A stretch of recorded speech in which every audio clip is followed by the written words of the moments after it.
என்னங்க எல்லோரும் சௌக்கியம் தானே? இன்றைக்கி நம்ம ப்ரௌன்ஸ் கிச்சனில் டக்குன்னு ஒரு லெமன் பெப்பர் சிக்கன் பார்க்க போகிறோங்க. இது நல்ல ஒரு டிஃப்ரெண்ட்டான டேஸ்ட்டில் நல்லா டேங்கியாக ஜூஸியாக இருக்குங்க. வாங்க எப்படி பண்ணுறதுன்னு பார்த்துடலாம். ஃபஸ்ட்டு ஒரு பேனில் நல்லா தாராளமாக பட்டர் சேர்த்திக்கோங்க. அது கூட பொடிசா நறுக்குன பூண்டு சேர்த்திக்கோங்க. அது ஒரு 2 நிமிஷத்துக்கு வதக்கிட்டு நல்லா நீட்டமாக பெரிய வெங்காயத்தை கட் பண்ணி அதையும் ஒரு 2 நிமிஷத்துக்கு நல்லா வதக்கிட்டு தேவையான அளவு உப்புங்க, அப்புறம் ரெட் சில்லி ஃப்ளேக்ஸ் சேர்த்துறோங்க. இது நான் வீட்டிலே அரைச்சதுங்க. இது கூட பார்த்திங்கன்னா நம்ம பெப்பர் ஆட் பண்ணுறோங்க. பெப்பர் கொஞ்சம் தாராளமாகவே ஆட் பண்ணிக்கலாங்க நம்ம டேஸ்ட்டுக்கு ஏற்ற மாதிரி. அது நல்லா ஆட் பண்ணிவிட்டு நல்லா வதக்கிட்டே இருந்தீங்கன்னா அந்த வெங்காயம் வந்து நல்லா கலர் மாதிரி வந்துடுங்க. இது கூட வந்து நல்லா மஞ்சத்தூள் போட்டு கழுவி சிக்கன் ஆட் பண்ணுறோங்க. சிக்கனையும் அந்த வெங்காயத்து கூட நல்லா ஒரு 2 நிமிஷம் நல்லா வதக்கிட்டுங்க.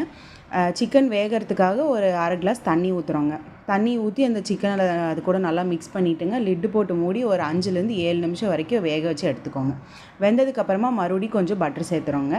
இது கூட ஒரு ஃபுல் சைஸ் லெமன் நல்லா புழிஞ்சு விட்டு போட்டுக்கோங்க. அது நல்லா மிக்ஸ் ஆனதுக்கப்புறமா ஃபுல் க்ரீம் மில்க் சேர்த்துறோங்க. இது ஒன்றும் இல்லைங்க, பால் காய்ச்சறீங்கள அதுலேருந்து இந்த பாலாடை எடுத்து ஃப்ரீசரில் ஒரு 10 நாள் வச்சிங்கன்னா நம்மளுக்கு ஃபுல் க்ரீம் மில்க் ரெடி ஆயிருங்க. இது நல்லா கலந்து விட்டதுக்கப்புறமா இது மாதிரி வந்ததுக்கப்புறம் ரெட் சில்லி ஃப்ளேக்ஸு, இது கூட வந்து பீஸா சீசனிங் இருந்துச்சுங்க, அதை கொஞ்சம் தூவி விட்டாங்க. அது இல்லைன்னா பெப்பர் கூட மறுபடியும் போட்டுக்கலாங்க. போட்டதுக்கப்புறமா இந்த ஒயிட் சீசேம் சீட்ஸும் மல்லித்தலையும் போட்டு இறக்குனீங்கன்னா அருமையான சிக்கன் ரெடிங்க. ப்ரௌன்ஸ் கிச்சனை ஃபாலோ பண்ணுறதுக்கு மறந்துடாதீங்க. வரட்டுங்களா?